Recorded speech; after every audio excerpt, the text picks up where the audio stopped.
How often do you find yourself stuck with a decision to make? Do you often bounce between two options, driving yourself crazy? Maybe your default is to leave your decisions to the last minute. So then you either miss out on opportunities or you end up letting people down, both of which hurt you most. Now, I love this quote from Warren Buffett. The difference between the truly exceptional and the merely good is that the best say no to almost everything. Think about that for a moment. And if the best say no, then why don't the rest of us? And the reason is that we fear that we're going to wreck things if we say no. And specifically, there are 3 things we do instead of offering timely and positive no's. So today I'm going to discuss those in detail and offer you one strategy to help you begin to say no positively. Let's discuss.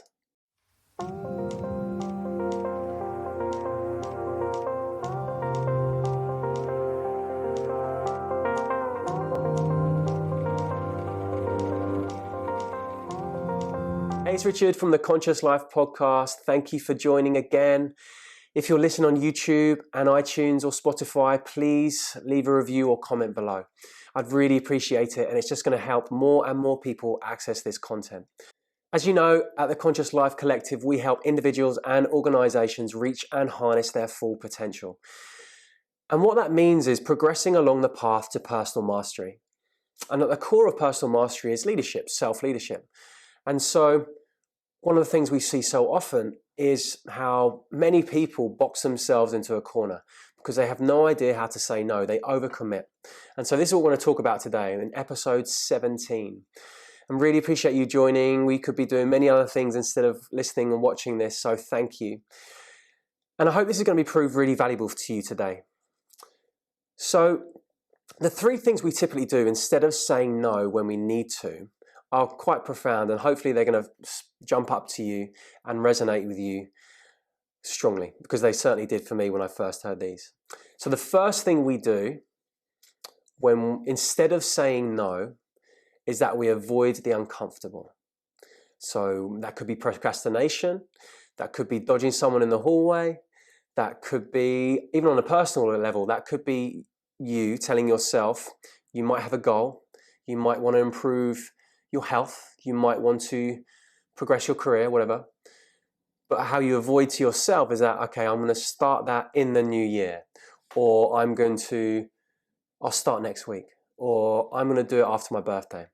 So procrastinating, pushing it back, avoiding the start of it. You've identified something you want to change, but you're pushing it back. Or avoiding people, it's uncomfortable to say no, isn't it? It is uncomfortable, no matter how nice the intentions are behind it. It's awkward, and it's potentially going to open up some negative feelings for someone, which, by the way, is not your fault. It's, we all have responsibility for our feelings. And so the first thing we do, as I said, is avoid the uncomfortable. Does that resonate with you? Does that show up in your life? That probably to me is the second strongest thing that I do, or in the past. I have to watch that about myself, avoiding. But the second thing, which is my number one default, is accommodation. Basically aim to get people to like us, get people to like me. So the idea that if you say no, someone's not going to like you now. So we end up accommodating. In some form of rescuing position, we will bend over ourselves, we'll, be flexible to the negativity of ourselves, we'll burn ourselves out, we'll change our plans frequently for other people instead of staying true to what we want. And so we end up accommodating all these different areas across multiple relationships, across with ourselves, accommodating with our own health. I'm okay right now. If your health is suffering, for example, and you're not feeling as good as you could do, and these symptoms are starting to pop up, and you just know things are not right. One, you could avoid it, so you just ignore them. Oh, it's all right, I'll be okay. Or 2, you accommodate. So you will maybe victimize yourself in some form. You'll kind of start labeling yourself and they're saying you can't do this, you can't do that. Potentially. And so that's accommodation. How does that show up in your life? Out of these two, avoidance and accommodation, which one shows up for you most? And as I said, for me personally, accommodation is the one that I need to keep a check on most of all. And so those two, the first two are quite insidious in a way. They're our default go-to strategy when things get uncomfortable. And so they can slip by our awareness relatively easily because they're just part of our day-to-day. And until we bring awareness to it, they're going to slip in every now and again and continue the pattern. And so the third one is less insidious. It's more obvious. And so we attack. And by the time we're attacking, we're covering the poor decisions we made earlier, because we've avoided people for so long that we have to face them and now they're pissed. Or we've accommodated so much that we're burnt out, we're frustrated, we're unfulfilled, either way, our back's against the wall now. And so we lash out, we attack, we blame, we persecute people, which again is our own doing. It's our own fault that we've put ourselves in this position because we haven't set our boundaries. We haven't been strong enough, we haven't been confident enough, and we haven't been clear enough with ourselves what we want or where we're aiming. So to repeat those, we avoid, we procrastinate, or we put plans back, the starting of things back, making excuses that will start at certain milestones rather than starting right now. We'll accommodate, trying to get people to like us. We don't want to upset people, which inevitably, if we do that, we're going to upset them in the long run because we're going to attack them at some point, or the work we're doing is going to be suboptimal. We're going to avoid it. Often you could accommodate, over-accommodate, and then avoid doing that task because it's building up or you don't want to. The truth is you don't want to do something, even though you've said it. And so we initially accommodate and then we avoid. So it's not like we stay in one or the other. We'll flip around these quite a lot. And then the third one, attack. We lash out. We say things we wish we hadn't. We blame other people rather than taking ownership of our own actions that have put us here in this spot. So have a think about those three. Which one stands out most to you? Avoid, accommodate, or attack? You're going to mix up three of them, but which one shows up for you most? And so avoid, accommodate, and attack are typically what we do instead of offering positive no's or putting our boundaries in place. And so what can we do about this? And there's one strategy that I've discovered that has been really profound, and it requires you to create boundaries, which I'm going to show you how to do that in a minute. And it requires you to stay strong to that. Because the moment you set your boundaries, and they're always up for review, of course, don't be, it's not about being too rigid, but you have to have a goal or a place you want to get to be able to set these boundaries, to keep you in track. And so really the question is, what are you committing to and why? And to break that down, there's something called the 20 slot rule. And so you see your life, every aspect of your life, there are only 20 slots to fill. So you have your main relationship. You maybe have each child. If you have two children, or one child, that's one slot. You have your exercise. You have your job. You have your time when you need to cook. Your self-care practices. So that's 5 already. You have your best friend or your closest friends. See, that's 8 now. That's just having 3 friends. You can't put all your friends in one slot because you need to offer quality in that time that you're with them. So get a piece of paper and create 20 commitments that you're currently doing. So maybe even get them all out.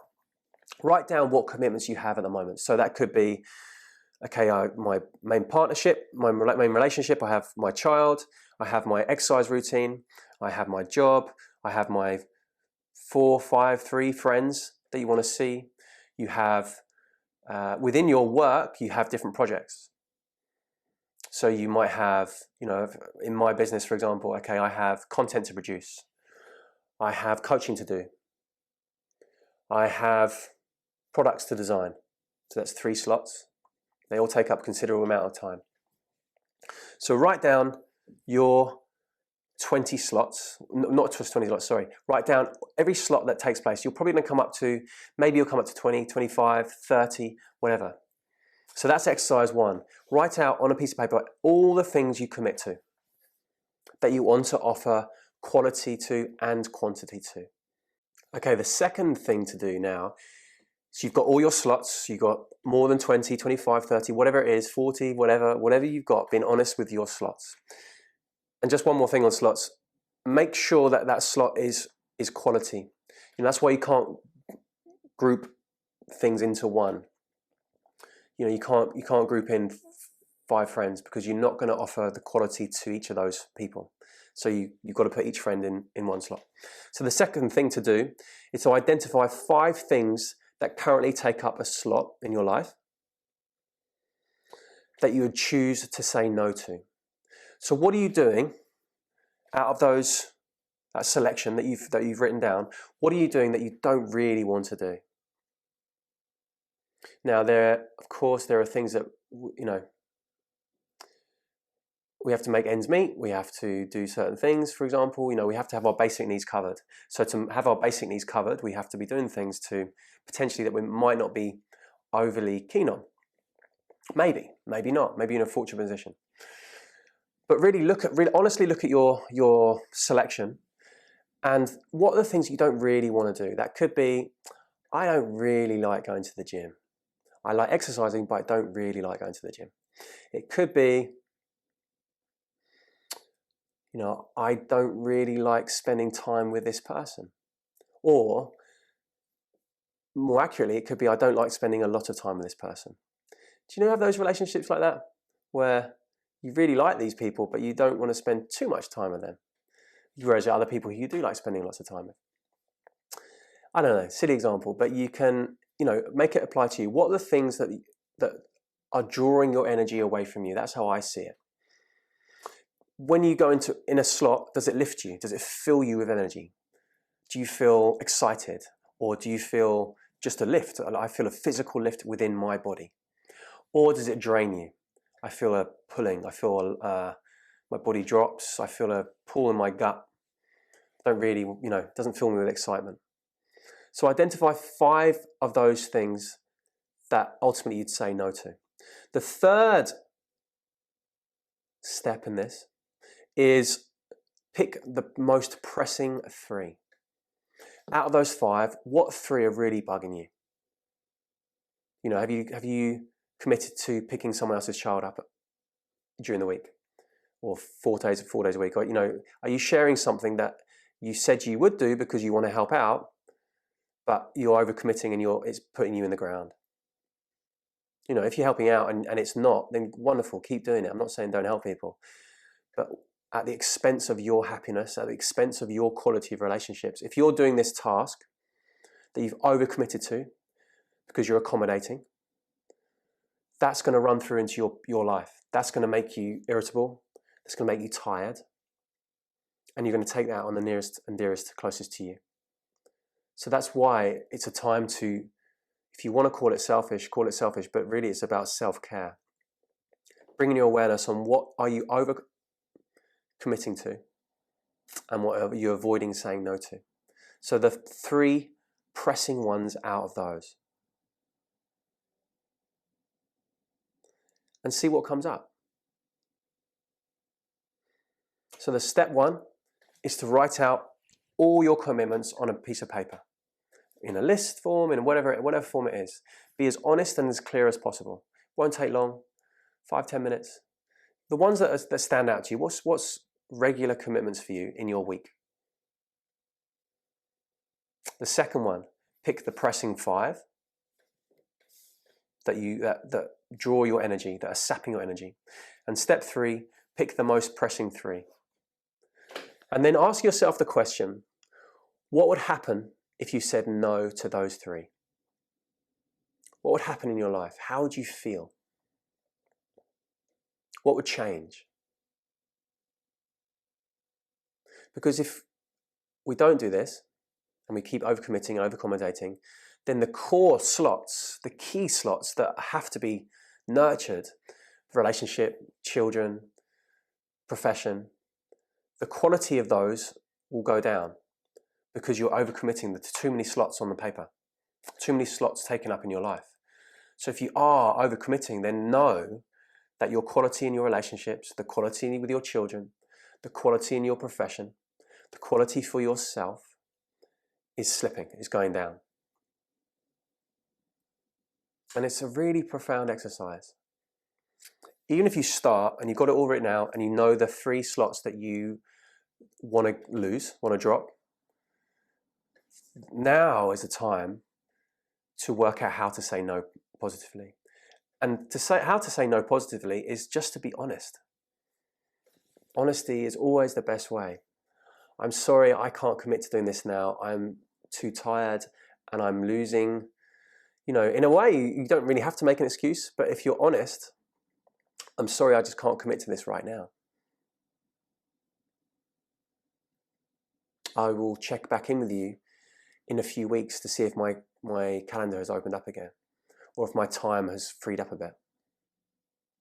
And I don't mean creating time, losing these 3 slots to create a small piece of time to then use again. Just allow that time to expand into every slot. So I hope that makes sense.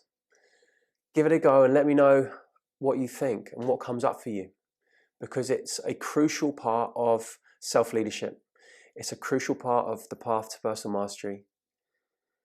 If we can't say no, then we can't do the things we want to do, truly want to do. We'll always find time for the things that we really, really want to do. But if we're overcommitted, then that time goes down.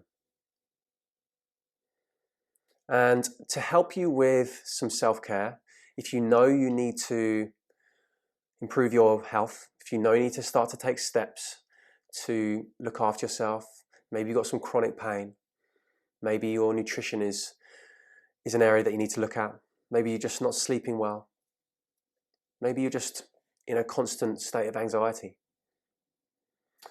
If that's you, then there's a free guide for you below. Download completely free for you. Just follow the instructions. It's in the bio and it's in the description and comments below. It's the 4 simple steps to self-care. And we show you step-by-step video tutorials, exercises, guides.